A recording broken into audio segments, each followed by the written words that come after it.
But yeah, so oh no, I'm liking this new setup.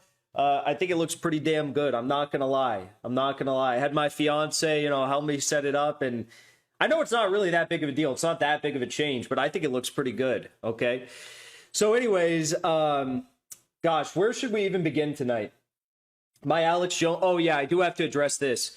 So yeah, my Alex Jones interview is up. You guys can find it on Infowars.com. I also posted the full interview on my Twitter. That was really good. I got a lot of really positive comments from that. And it was a fantastic conversation. And the producer, reached out and said, you did great. You blew Alex's mind a little bit, I think, but you did great. And I think the whole, I'm an American Stalinist thing maybe blew his mind a little bit. But I threw back the idea. I said, look, I mentioned on the show that my good friend and obviously my colleague in all of this business, Haz Al-Din of the Infrared Show, I said it'd be great if you guys could get him on the show. And then I started thinking, I'm like, why don't we just do an in-person podcast, sit down, me, Alex, Haz, in, maybe another person, but I think that's really enough, in Austin, Texas. So I don't have a confirmed date for that or anything. Like, it's not that far along, but they said that'd be great. So I think that's going to be really great. I'm actually going to be going to Michigan to hang out with Haz soon. My fiance and I are going. We're going to go see Michigan a little bit. I'm actually named after Jackson, Michigan. So I know Jackson's not really the best town in Michigan. I've been there. They have the Jackson State Penitentiary, the men's prison, I think, and not a whole lot else going for it. It's supposedly, there's a lot of debate about this. It's supposedly the home of the Coney Island hot dog. There's a lot of debate because people in Coney Island, New York, they'll be like, no, it's from here. And then the Michiganders will be like, I can't do a Michigander accent very well, but they don't have that much of an accent, actually. They just say certain words kind of funny. Like my dad says orange. I don't know. I don't even know if that's an accent. I think that might just be his weird little way he says it. But anyway, so I'm going to Michigan. I'm going to Arizona soon for the holidays, for Thanksgiving. And, so yesterday I was supposed to be on, this is the last bit of news before we get into the real news. Yesterday I was supposed to be on Patrick Bet-David's podcast. It was going to be myself, Norman Finkelstein, and we were going to be debating. So Norman and I were going to be debating Rabbi Shmuley Butler, whatever that guy's name is, Butt Teach. I forget how to say his name. I never learned how to say his name. He's the guy that looks like the little green leprechaun. He debated Muhammad Hijab yesterday. I might be butchering all these names. But, we were supposed to debate yesterday, and then Rabbi Shmuley Butt Teach said, he said, this is how he talks, by the way. This is, I don't know why he talks. My fight. He's like, my fight in Israel is staying too long. So, he looks up he's always screaming and he looks up and he's got that shrill voice and he's always looking up in the sky. I'm like, who are you looking to? Because I know you don't believe that Jesus Christ is our Lord and Savior. I know you don't believe that. So who are you looking to up there, But anyways, apparently his flight was, he's staying in Israel for a bit longer to do the bidding of the Zionists. And so he could not make it. So the show was canceled. Patrick's team did let me know, however, that they would still like to have me on. It's just going to be later on, December, January, whenever we can fit it into the schedule. So that's the news there. Bad news regarding the show. It did not happen. I really would have enjoyed sitting next to Norman Finkelstein and having conversation with him, let alone against Rabbi Shmuley Butt Teach and another Zionist. But that didn't happen. So anyways, looks like we got a good showing right now on X and Rumble. Let's get into the news. He's looking at Moloch. He's staring at his 40 foot tall owl statue that they do human effigy burnings in front of. All right. So look, I think we should start off. Here actually. So there was some really interesting news that took place this this week. So there was a massive Zionist rally, march, whatever you want to call it, pro-Zionist demonstration that took place in Washington, D.C. this past week. Now, if you read Zionist Twitter, they claimed that 290,000 Zionists came out upon their own free will to protest for Israel. Now, the only problem with that is a lot of them were paid. A lot of them were bussed in and paid to attend the rally. A lot of them were probably forced to go. I'd imagine a lot of those were like some of the thousands of congressional and Senate staffers that reside within the hills of Washington, D.C. lobbyists. One more time, take their logic and say they claim that there's a Hamas fighter in the Jabalia refugee camp or the Al-Shifa hospital, or in any of the United Nations schools that they've blown up, or the Indonesian hospital, or the Red Crescent facilities, or the UN facility, you name it. If there was one Hamas fighter, not even armed, if there was one Hamas fighter or an armed civilian in any of those buildings or centers, they'd blow it to smithereens. We're getting to the point now where there's going to be video of a 7-year-old child, Palestinian child, running around like a school in Gaza with a Nerf gun, with like the foam bullets, like a Nerf gun.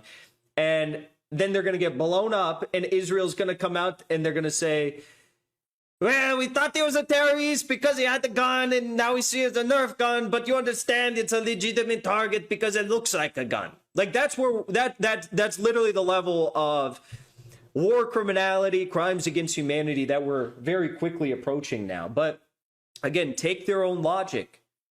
You have soldiers walking around babies in a hospital, in a children's hospital. You have young women walking around arms to the teeth with fully loaded rifles in a mall. If you take Israel's logic, which I'm not saying is just or respecting international law, those would become legitimate military targets for Hezbollah, for Hamas, for whoever, right? So I guess I would just say to the Israelis, to the Zionists, be careful what you wish for. Now, our last bit of hypocritical news before we get into the hospital story is this one right here. This one might just take the... I think the soldier standing over the babies honestly takes the cake, but this one's pretty bad too. So as you know, doctors inside of hospitals in Gaza are now being forced to perform surgeries in the pitch black with nothing but a phone flashlight to guide their surgeons. And this is because Israel has cut off the electricity. Okay, they've cut off electricity, communications, internet, for example. And a lot of these backup generators for electricity have been cut off. They're all used up. And, I've been trying really hard to schedule this Twitter space with the Palestinian journalist in Gaza, Motaz. But, every time I reach out to him, it's like a 3-day response. And I'm worried sick. I'm like, is he still alive? Or is he okay? Is he safe? What happened? And he'll message me like 3 days later and say, hey, sorry, Jackson, I couldn't do the Twitter space because they cut off the electricity. I had no electricity, no internet for the past 3 days. I say, it's as big of a slap in the face as what the Arab nations are doing right now. They're like, Erdogan is coming out, all these Jordan, they're all coming out, the Saudis, Qatar, they're all coming out and they're like, horrific war crimes. You must be tried at the International Criminal Court. We must file a petition, a lawsuit at the International Criminal Court to try Benjamin Netanyahu and his genocidal forces at the International Criminal Court. So, they're just saying it's a lot of talk. And what do? Do they step up to the table and say, if you blow up one more hospital, we're coming in with our military. If you blow up one more refugee camp, we're going to be entering this war. If you airstrike one more school, we're going to have to respond. No, what they do is they say, hey, Israel, look, if you could, let's pause on the civilian atrocities. I know there's 5,000 civilians dead. Pause on the civilian atrocities for 4 hours. These people you're bombing, they're hungry. We need to feed them a little bit. Let's give them some expired, aid, some expired food. Expired, Cliff Bars or something.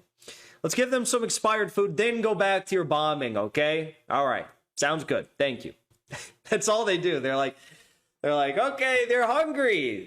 The people, the reason why these people are suffering is because they're hungry, not because they're being bombed left and right, not because you have 5,000 dead children, 12,000 dead civilians. The real problem is they're just a little bit hungry. They're just a little hungry. That's all. So it's the same thing, really. But I think it's even bigger slap in the face when it's the Arab nations who profess to care about this, profess to, stand against the genocide, and then really go along with it, still supply oil to Israel, lots of oil to Israel, and it's very sad. So, anyways, let's get into the hospital story. My fiance told me we have to get a coffee mug that says the dive with it, the dive with Jackson Hinkle. I think that's a good idea. Oh my God, you guys wouldn't believe. So I've got an idea. I don't even want to tell it to you yet, but I had an idea, and it's actually going to be a fundraiser for Palestinian causes. But I also want you guys to get something out of it too. The show display that you stand with Palestine. So I had the best idea, and I'm already in contact. You're going to lose hundreds of thousands of men. D, you're going to lose millions of dollars worth of weaponry. And there may just not even be a Ukrainian state left after all of this. If they had agreed to a peace deal at the start, then none of this would have happened. So I guess, Ben, someone asked me yesterday, Jackson, do you support a ceasefire? And I said, well, I think it's up to the parties involved, whether or not they want a ceasefire. It's really not up to me. They want a ceasefire, great. If not, then let them explain why not. I'm not here to decide. I think a ceasefire would be good. I think it would stop the bloodshed. But I think there's also some people who are more accelerationists that believe that they can defeat Israel once and for all, and that they'd rather bite the head off the snake right now than let this just be another chapter in the decades and decades and decades long story that will continue to unfold about Israel's genocide and ethnic cleansing of Palestine. So there's, different arguments, and I'm not the arbiter. I'm not a Palestinian. I live in Miami, so it's really not up for me to decide, although I can state that I think the overwhelming majority of Palestinians do call for a ceasefire. It's actually interesting. 68% of Americans are now calling for a ceasefire. Only 32% of Americans think we should support Israel. That is a record low number of Americans who say that they support Israel. And I just think it's incredible. It's for the first time we've seen 68% of Americans saying, nah, I'm not really backing Israel on this one. We should have a ceasefire. And you know what? They're right. They're 100% correct. It is correct not to back Israel. Because look at the genocidal lies they're putting out about why they're bombing hospitals, okay? We already uncovered the first set of lies in our last stream about how they found a calendar with the terrorist names on it. It ended up being that the terrorist names were not really terrorists. It was just the days of the week written in Arabic. They showed us video. What else did they show us? They showed us video of baby clothes and baby bottles in a children's hospital, in the basement of a children's hospital where they were hiding out from Israeli bombings. They showed us a, what else did they show us? They showed us a toilet in the basement where they were hiding out from bombings. And that was it. I mean, I think that was it. Oh, they showed us, they said that they're at the Al-Shifa hospital, right? They said that they're 200 yards away from the Al-Shifa hospital. There was a tunnel, and that tunnel was not actually a tunnel. It was an elevator shaft. And I can't believe, Ben Shapiro literally had the guts to actually post this and claim it was a Hamas terrorist tunnel inside Hamas's hospitals from hell. By the way, Ben Shapiro thinks that Jesus Christ is in hell right now. That's how insane of a guy this is. He thinks Jesus Christ is in hell. But this is an elevator shaft. He said it is a Hamas terrorist tunnel. Okay, so just verbatim repeating the Israeli propaganda as that 1,400. We thought it was 1,400 dead on October 7th. Now we're learning it was 1,200 because 200 of the bodies were just very badly burned Hamas fighters. Who burned them? That's the question I would ask. Who burned them? And is it possible that the same entity, Israel, who burned those Hamas fighters' bodies, also burned the bodies of Israeli civilians and military personnel whose bodies were burned? Is that possible? Because when Hamas fighters came over on their paragliders, I didn't see them carry, I saw some of the videos of the paragliders. I didn't see them carrying flamethrowers. Everyone says, Jackson, there's GoPro footage of the Hamas fighters fighting against the civilians. Oh, the civilians had the guns. They're well armed and whatnot. But I didn't see any Hamas GoPro footage of them burning civilians with flamethrowers. Mehdi Hassan, that's his name. Thank you. I didn't see them burn. So who burned the Hamas soldiers? Did they burn themselves? Were they electrocuted by a lightning strike? Did they walk into an open pit fire? Or did Israeli tanks and Apache attack helicopters, go after them and burn their bodies? And if they did, can't we assume that they also either on accident or, on purpose in the name of collateral damage, unfortunate, tragic collateral damage, may have burned the bodies of the other Israeli citizens and fighters that were burned to death that day? Because again, they didn't carry tanks on the paragliders. They didn't come over in an Apache attack helicopter. So who burned them? Proves our point. French President Emmanuel Macron condemns Israeli war crimes and calls for a ceasefire. That's pretty big. Donald Trump said something that no other politician running for president, with the exception of maybe the shill Cornel West, has said. Cornel West, he had some good comments on this, but Cornel West is a pathetic joke. He's a clown. But RFK Jr., I was talking to someone the other day who you all know, and he said, I said, the whole RFK Jr. thing, he claims to be a peace candidate. This ruins his whole peace candidacy, standing with Israel, right? And he knows that. It's inexplicable as to why he supports Israel. It's inexplicable. Unless you understand that somehow or another, Mossad has dirt on him and got him to, say what he says.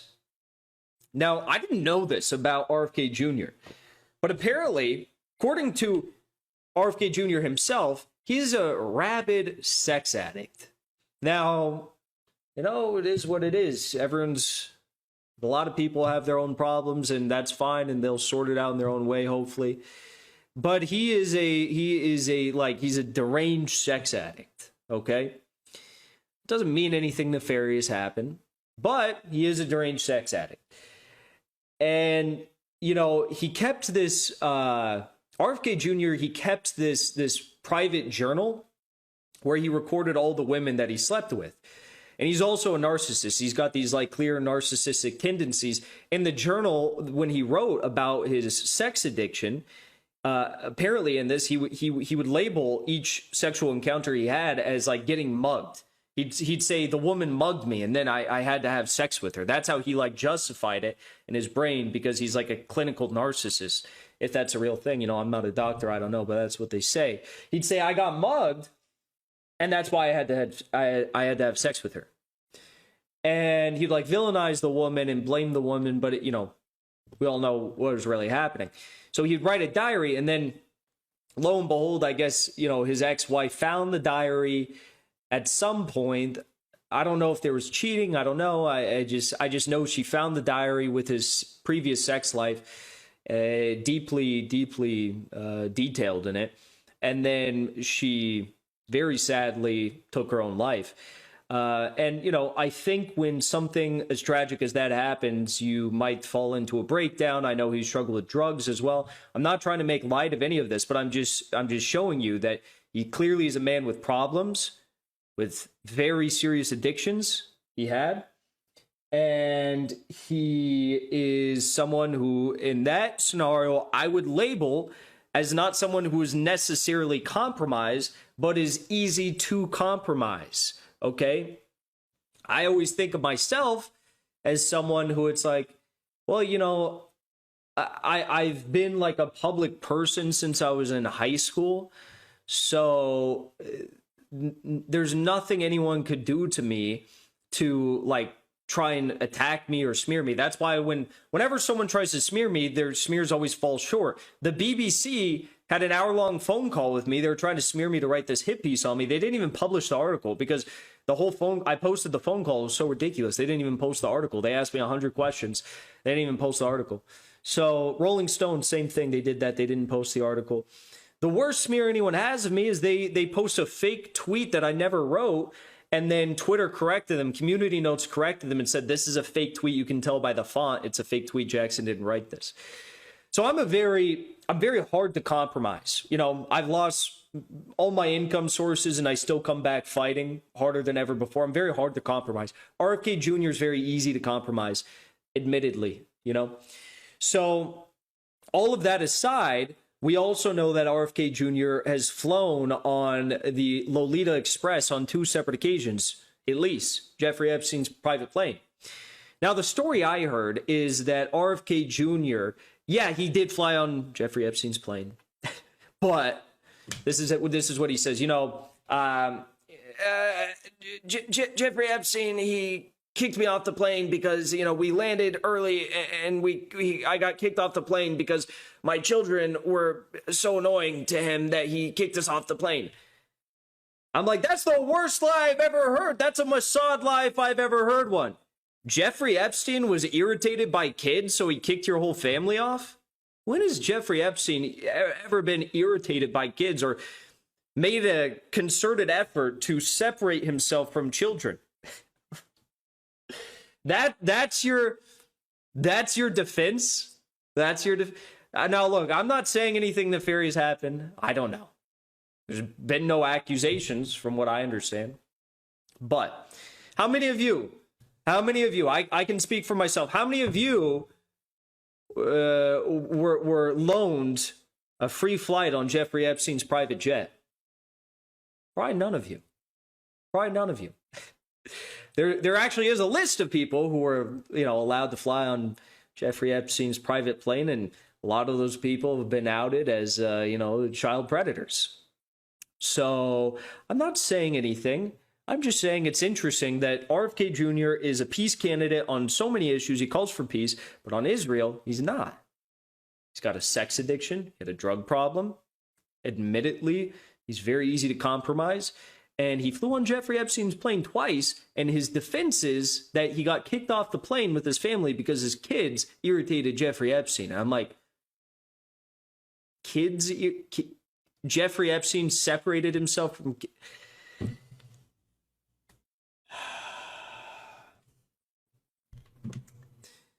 In the mainstream parties or independent RFK Jr. that are, you know, viable or even not viable, that is the best I've heard out of everyone.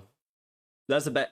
Everyone from Vivek Ramaswamy to Nikki Haley to the fat ass Chris Christie to Mike Pence, who dropped out, to Joe Biden, to RFK Jr., any of the other ones. Who am I missing? There's got to be a couple I'm missing, right? That's the best I've heard. He said that there's no hatred, that the hatred of Palestinians to Israelis, and there's no hatred of the Israelis to the Palestinians. There's nothing like it. He said it's horrible what's happening in Gaza right now. It's horrible. It's horrible on both sides. He said it never would have happened if I was president. There wouldn't have been an attack on Israel, and there wouldn't have been a counterattack on Gaza. It's horrible what's happening on both sides. Sometimes, however, you just have to let things play out. Okay. I mean, I understand Trump's history.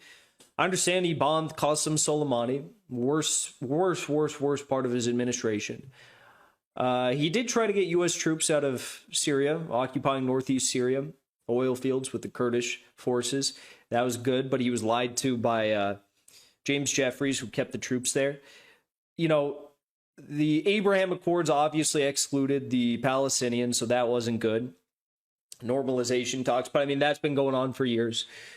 And so, I mean, he's not like a hero or anything, but I'm just going to say, if you're going to choose, you know, least worst option, in a moment of absolute infinite crisis, be it with Russia, China, Israel, everything, whatever, Arab states, Donald Trump is the least worst spokesperson on this issue. Now, do I have any faith that he would cease the Israeli bombing campaign? No. I'm just saying, for what it is, that was a relatively good statement. I understand he's put out other things that are not good. The Hamas terrorists, he said something like, I'll revoke the visas of any non-U.S. residents, non-U.S. citizens that support Hamas.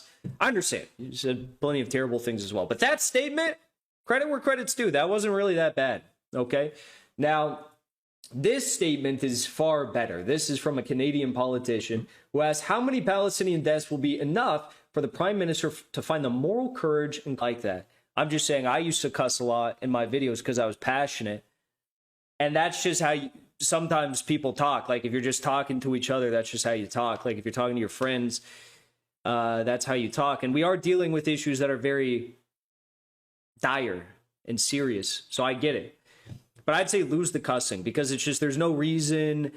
It causes people to stop watching the video, and it causes, like, you know what I'm saying? It's just like, there's no reason for it.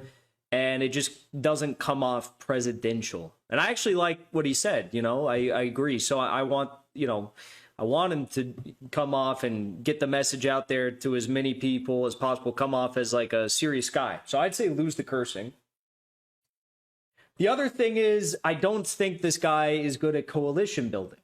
And again, I say that as someone, I don't know his opinions on anything else, so I can't speak to him as a candidate, really. I've had some people recommend I talk to him, and I think I used to follow him on Twitter, and then, like, he unfollowed me or something. I don't even know what happened.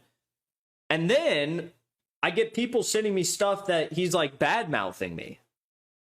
Like, he's attacking me on Twitter, kind of, and he was, like, saying, like, very ironic that the communist Jackson Hinkle doesn't share our workers' protests at Harvard. I'm like, I'm not trying to sound like a douche, but, like, I've got 2 million followers and no one sent me that post. How am I supposed to randomly see that on my Twitter feed? You know, it's like my notifications are through the roof. I tweet a lot, but, like, I schedule the tweet. I'm not on Twitter 24. Like, I didn't see that. And my DMs are like, oh, I only see DMs from people I follow. I don't follow him. So he attacked me, and I was like, okay. I'm like, I don't really care. It's just like, why?